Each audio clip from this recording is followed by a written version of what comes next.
Mesdames et messieurs, chers téléspectateurs, bienvenue à votre émission Envie et Société sur la télévision nationale tchadienne. Le ministère de l'Environnement et quelques partenaires nationaux mettent les bouchées doubles afin de donner un cachet particulier à la semaine de l'arbre. C'est dans cette optique que nous recevons sur ce plateau l'un des responsables d'une organisation qui fait des réalisations de pépinières une activité phare. Vous allez les découvrir pendant le débat que nous aurons amené pendant 26 minutes. Bienvenue, monsieur. Merci à vous. Vous représentez CERDEF. Alors, qu'appelle-t-on CERDEF? Alors, le CERDEF, c'est le Centre de recherche pour le développement durable et de formation qui travaille depuis plus de 10 ans dans la promotion du développement durable, la production, la transformation, la commercialisation dans le domaine agro-silvo-pastoral. Et le sujet qui nous amène sur votre tableau porte essentiellement donc sur le développement durable, domaine dans lequel nous travaillons et que vous avez souligné, la production des plants dans un cadre bien précis d'un projet qu'on appelle Jardin-Forêt. Alors, voilà. Nous sommes ici dans le cadre de Jardin-Forêt. Qu'est-ce qui a motivé la création de Jardin-Forêt? Si vous me permettez, je voudrais juste rappeler un peu les fondements, ce qui nous a conduit à initier, élaborer et mettre en œuvre ce projet.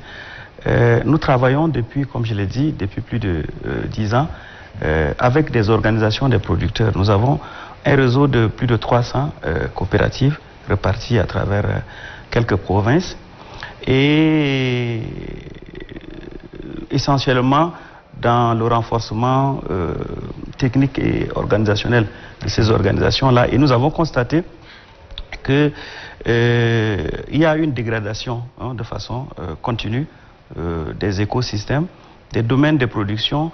Il y a une baisse, par exemple, de fertilité au niveau de ces domaines-là. Et tout ça mis ensemble avec le constat que l'agriculture devient de plus en plus le premier moteur de déforestation au monde. Or, on connaît l'importance de l'arbre, ce que l'arbre représente dans la vie même de l'humanité. Et on connaît aussi l'importance de l'agriculture, qui est essentielle pour la survie de l'humanité aussi. Donc les deux sont essentiels. Donc il faut trouver le juste milieu de manière à ce que on puisse nourrir la population mondiale tchadienne, surtout qui va de plus en plus galopante et de façon durable et en cons. Donc c'est ça le concept de durabilité, de façon durable, donc en conservant l'écosystème, la biodiversité. Voilà, donc c'est de là que nous avons conçu le projet Jardin-Forêt.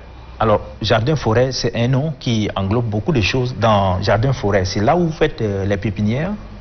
Alors, comme on dit souvent, l'arbre cache la forêt. La production de plants, c'est simplement un petit aspect de toute une gamme d'activités que nous mettons en œuvre dans le cadre de Jardin-Forêt. Donc, c'est vrai, c'est le premier pas. Nous commençons par produire des plants et nous les distribuons aux bénéficiaires qui sont les membres de nos associations que nous encadrons. Et le concept suit une approche. Donc, dans un premier temps, nous faisons par exemple les haies vives pour sécuriser les domaines. Parce que nous sommes dans une bande sahélienne où il y a un fait qui menace dangereusement le vivre ensemble. Les conflits agriculteurs-éleveurs. Le producteur qui a un niveau de revenu très moyen n'est pas capable de sécuriser son domaine avec par exemple des grillages. Ça coûte excessivement cher et après 5 ans, il faut déjà commencer à voilà. Donc ça devient encore une source de dépenses supplémentaires, ce qui n'est déjà pas à sa portée. Et deuxième, ça ne produit pas. Voilà, donc nous mettons d'abord les haies vives avec des essences qui ont été choisies. Pour la bande du Sahel, par exemple, le Tchad, le centre, nous avons des espèces, surtout les acacias, que nous produisons pour distribuer à nos producteurs pour sécuriser leur domaine. Les champs. Voilà, les champs. Donc, Et au sud, c'est peut-être d'autres espèces, les citronniers et autres. Donc, par rapport à la localisation agroécologique, correspond une espèce qui permet de sécuriser le domaine. Et que vous avez déjà eu à réaliser. Voilà, une fois que le domaine est maintenant sécurisé, d'autres plants peuvent être plantés à l'intérieur pour soit à but de cueillir les fruits, donc des fruitiers, ou bien pour restaurer le sol, par exemple. Il y a des espèces qui permettent de restaurer le sol qui est dégradé. Donc, tout ça mis ensemble permet, lorsqu'on a déjà clôturé le domaine sécurisé et qu'on a soit mis des arbres fruitiers, soit des arbres à but de restauration du sol, alors le producteur continue à produire de façon durable, et après, il y a encore des revenus additionnels qui viennent à partir des fruits qui seront cueillis peut-être 5 ans après. Dans ce cas, j'invite en ce moment les téléspectateurs à suivre ces reportages réalisés sur le site de CERDEF. Oui, à Milésie. Pays subsaharien, le Tchad couvre une superficie de 1 284 000 km², dont plus de la moitié est désertique ou presque. Le Tchad entend donc renforcer la protection de l'environnement, participer à l'atténuation des émissions des gaz à effet de serre, à l'adaptation et à la résilience aux effets des chocs climatiques. C'est ainsi que chaque année sont organisées les semaines nationales de plantation d'arbres, le développement des ceintures vertes, ainsi que le lancement du programme de la Grande Muraille Verte. Il faut donc des pépinières pour satisfaire ces vastes projets de réimplantation de verdure. Ce périmètre initié par le Centre de recherche et du développement durable, CRDD, du ministère de l'Environnement, de la Pêche et du Développement durable, est dédié aux pépinières, en est une des réponses.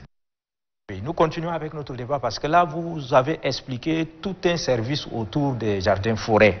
Alors, l'objectif, c'est de réaliser des pépinières distribuées à certaines provinces dont vous avez des activités, soit pour la restauration des sols, soit pour faire des haies vives. Je souligne que nous avons commencé le projet, nous sommes dans la phase pilote. Nous avons commencé le projet depuis le mois de janvier.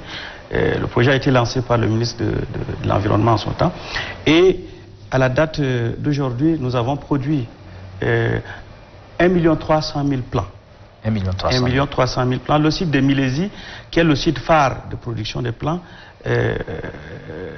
sont produits 800 000 plants. Et nous avons d'autres sites autour de N'Djamena, comme dans certaines villes des provinces. Et donc, actuellement, nous sommes à la phase de distribution et d'installation des haies vives dans les domaines. Voilà, donc tous les jours, les plants sortent pour aller dans les sites où ils seront définitivement mis à terre. Alors, vous avez parlé de quelque chose qui est important, vous produisez des plants que vous allez mettre à la disposition, mais est-ce que le ministère a une contribution?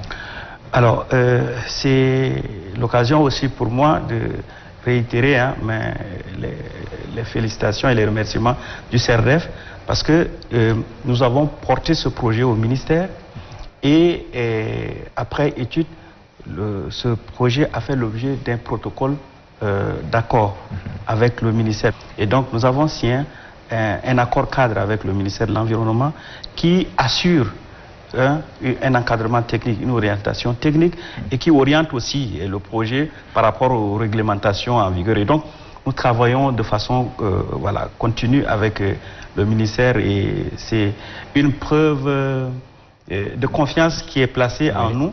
Donc, le ministère, pour répondre à la question, assure l'encadrement technique de ce projet.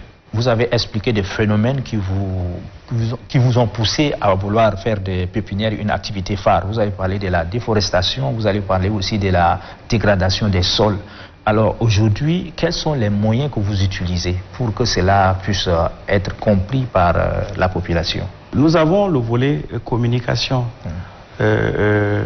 Parce que une chose est de produire, mais le plus important, c'est une fois que le plan est mis en terre, il faut assurer sa survie pour qu'il serve à l'objet pour lequel le plan est mis à terre. Et donc nous travaillons beaucoup la communication, sensibilisation, et nous avons même notre service de communication qui est en train de travailler sur des spots pour toucher le plus grand public, pour que les gens soient davantage conscientisés à l'effet de participer, mais activement, à tout ce qui est campagne de reboisement. Nous travaillons cette communication au niveau de CERDEF pour que les gens davantage puissent s'engager, mais réellement dans cette campagne que nous lançons et que nous voulons de plus en plus agrandir pour que tout le monde puisse être là-dedans. Voilà. Le changement climatique est le résultat de l'activité humaine. Ah, ok, l'homme participe. Voilà, donc ça veut dire que l'homme est au centre de la dégradation. Et c'est ce même homme aussi qui doit participer au retour de la situation normale pour lui permettre de vivre de façon longtemps sur cette terre. Sinon, on va tout droit vers une catastrophe. Au Tchad, on constate qu'il y a des zones qui sont vraiment dégradées. Il y a des provinces qui font face à l'avancée du désert, à l'avancée du sable mouvant. Est-ce que vous avez choisi des espèces qu'on peut peut-être dans le Kanem, on peut parler dans le Borkou? Comment faire pour adapter ces plantes là-bas? Voilà, c'est le travail que nous faisons avec le ministère, les directions techniques du ministère, qui ont déjà identifié ces espèces-là. Pour telle zone correspond telle espèce. Et donc, quand les plants que nous produisons, par exemple, ici, ce n'est pas les mêmes plants que nous produisons, par exemple, à Moundou, à Saa. Actuellement, nous avons une pépinière à Mao. Oui. Mais ce n'est pas les mêmes plants. Donc ça, c'est en fonction des plants qui ont été déjà préalablement bien définis et qui correspondent aux besoins de la zone qui sont produits. Voilà. Est-ce que vous vendez les plants que vous réalisez? Non, on ne vend pas. Et comment vous le faites pour multiplier ça? Non, en fait, c'est que nous avons jusqu'aujourd'hui, on a un partenaire qui nous a permis de lancer ce projet. Parce que nous sommes dans le domaine de l'environnement. Nous ne sommes pas dans un domaine commercial pour vendre. Nous, ce que nous cherchons au niveau de CERDEF, puisque nous travaillons avec des organisations de producteurs, nous voulons avoir le label écologique des produits de nos producteurs. Je prends un exemple simplement. Les gens qui produisent par exemple l'arachide, dans un domaine clôturé par une haie vive à l'intérieur desquels on plante des arbres. L'arachide qui sort là a une autre valeur que quelqu'un qui vient détruire toute une forêt pour installer l'arachide. Nous voulons avoir le label écologique parce que nous travaillons avec un réseau et non, c'est toute une chaîne et nous voulons que au Tchad, nous ayons ce label écologique pour écouler facilement les produits de nos producteurs à l'international. Ce n'est peut-être pas bien perçu au Tchad, mais ailleurs, ça a une très grande importance. Dans le cadre de la CAC, par exemple, on parle de l'agriculture intelligente. Est-ce que c'est ce que vous le faites aujourd'hui? Vous voulez enseigner maintenant aux producteurs?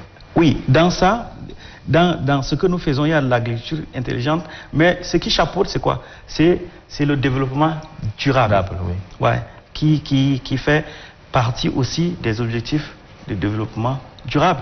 Voilà. Donc, du millénaire surtout. Voilà, oui. Donc, et l'arbre, la plantation d'arbres permet d'atteindre, je crois, 3 à 4, participe à atteindre 3 à 4 objectifs de développement durable. Donc, nous travaillons dans ce domaine-là pour, comme je l'ai dit, au Tchad, si vous voulez des produits écologiques, alors adressez-vous au CERDEF. Donc, nous serons à mesure, par exemple, d'ici 3-4 ans, à mesure de dire que notre réseau, le réseau de nos producteurs, peut produire, par exemple, 10 000 tonnes, je dis n'importe quoi, d'anacarde, par exemple. Voilà. Et ça nous permet, parce que nous connaissons le nombre de pieds d'anacarde qui sont plantés dans notre réseau. Et nous connaîtrons aussi le nombre de pieds de manguiers, de goyaviers, de citronniers, de gommiers. Et donc, nous pourrons aller aussi chercher des marchés pour ces producteurs-là. Oui, la politique de la Grande Muraille Verte fait partie des activités du gouvernement tchadien. C'est du Tchad que l'initiative a été lancée. Est-ce qu'aujourd'hui, vous mettez à la disposition de la Grande Muraille Verte certains plans pour la ceinture verte? Ce que nous faisons déjà participe à la mise en œuvre de l'initiative de la Grande Muraille Verte au Tchad, parce que c'est de reboiser. Donc en soi déjà, entre dans les activités de la Grande Muraille Verte. Maintenant aussi, techniquement, nous, CERDEF, nous travaillons avec la Grande Muraille Verte. Nous avons même un partenariat en cours pour que nos activités entrent dans une synergie. Oui. Nous entrons sous la Grande Muraille, l'initiative de la Grande Muraille Verte, oui. Parce que notre activité fait partie intégrante de ce que la Grande Muraille Verte. Donc, nous sommes ensemble, nous travaillons même techniquement, nous faisons des réunions avec la Grande Muraille Verte, qui est même allée plusieurs fois visiter nos pépinières. Et le partenariat qui est en cours et qui va être finalisé va faire en sorte que la Grande Muraille Verte soit l'organe qui supervise même nos activités. Voilà. Okay. Ouais. Le développement durable, c'est exploiter des surfaces de façon raisonnable, de façon responsable. Est-ce qu'aujourd'hui, ce message est compris par les producteurs dont vous avez l'habitude de travailler avec eux? Oui, déjà l'engouement dans la demande des plants nous donne une satisfaction que les gens sont réceptifs déjà à ce projet. Ça, c'est le premier constat. Le deuxième constat, on va attendre que les plants, la Hair-Vive, fassent ses preuves. Et en ce moment, les résultats vont sensibiliser de façon très facile les autres producteurs à intégrer le réseau. Voilà. Et je suis convaincu que, parce que ça fait ses preuves, le concept jardin-forêt, nous ne l'avons pas inventé. Ça existe. Ça existe au Sénégal, et au Gambie, l'autre au Cameroun, et ainsi de suite. Et nous importons simplement ce concept grâce à l'organisation une ONG américaine qui nous soutient, Trees for the Future, et FAGRIP, oui. deux organisations basées américaines. Surtout à l'étranger. Oui, basées aux États-Unis, qui nous soutiennent, qui nous accompagnent dans ce projet-là. Et maintenant, qu'est-ce que nous sommes en train de faire? Et le concept amène le producteur à participer à la réduction des effets des changements climatiques, mais de façon indirecte. Nous qu'est-ce que nous mettons devant? À un producteur au village, tu lui dis non, plante les arbres pour lutter contre les changements climatiques, il ne comprend rien. Mais quand tu lui dis que si tu plantes, si tu as 10 manguiers, tu as 100 manguiers, tu as 2000 manguiers sur tes 10 hectares, après 5 ans, tu vas avoir peut-être 20 millions, 10 millions. C'est ça qui le tire. Okay. Et c'est ça son objectif. C'est d'avoir l'argent. Maintenant, voilà, maintenant, après, l'arbre fait son travail. L'arbre fait son travail de séquestration du carbone. Donc, on amène le producteur intelligemment à lutter. Parce que si tu lui dis, aujourd'hui, on dit planter des arbres, ici à N'Djamena, on dit, nous sommes 16 millions, que chacun plante un arbre par concession. Ouais, voilà, par an. Mais qui le fait? Qui le fait? Mais quand tu lui dis que voilà si tu plantes, voilà l'intérêt immédiat que tu vas avoir, c'est ça qui le tire. Et donc, c'est ce que nous utilisons aussi comme, je vais dire quoi, intelligence, pour amener les gens, voilà, nous mettons l'économie devant, mais après, l'arbre fait son travail seul. Voilà. Mais dans ce cadre de développement durable, est-ce que vous avez partagé avec eux la notion de couper un arbre et planter deux?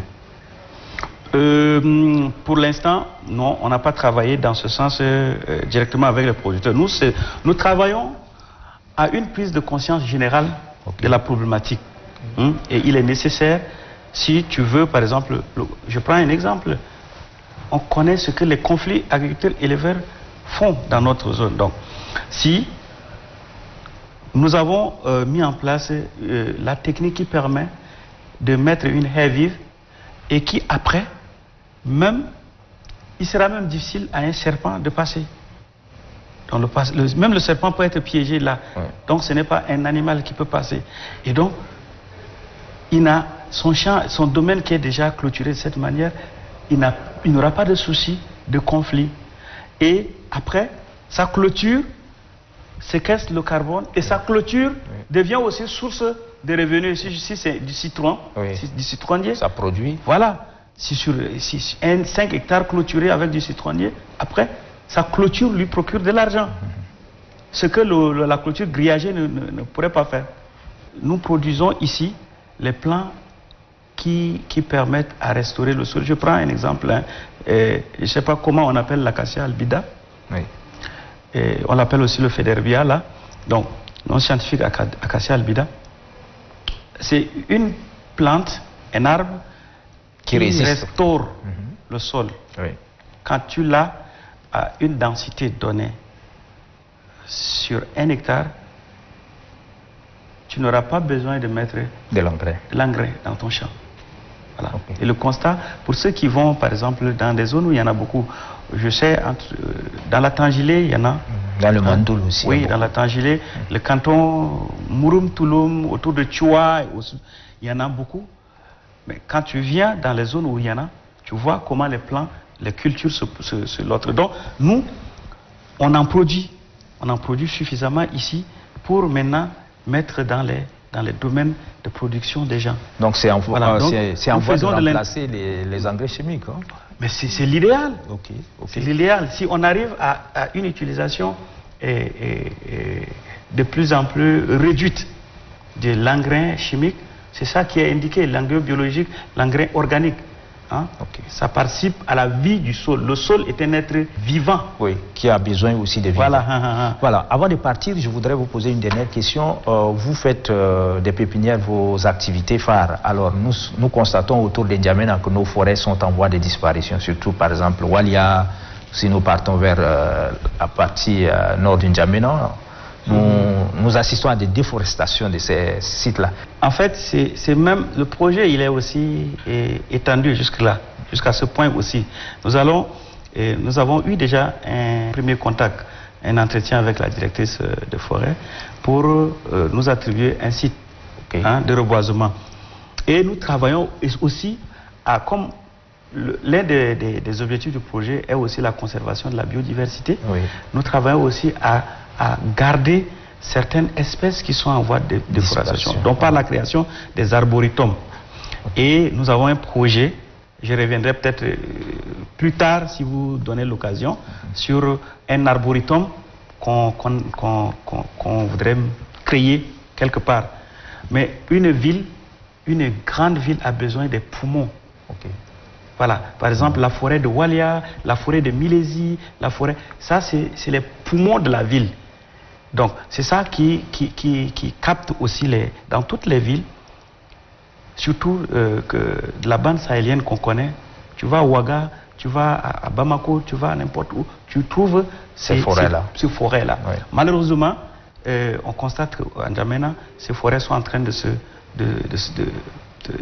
perdre. Et nous, bien entendu, nous sommes disposés. Et d'ailleurs, le ministère aussi est très ouvert avec nous dans ce sens. Il suffit seulement que nous en faisions la demande. Le ministère va nous accorder. Avec les plans, on viendra pour renforcer ces forêts qui sont en train d'être menacées de disparition. Voilà. Mesdames et messieurs, chers téléspectateurs, sur cette note, prend fin notre magazine d'aujourd'hui. Nous vous donnons rendez-vous très prochainement. Restez en compagnie du programme de la télévision nationale tchadienne.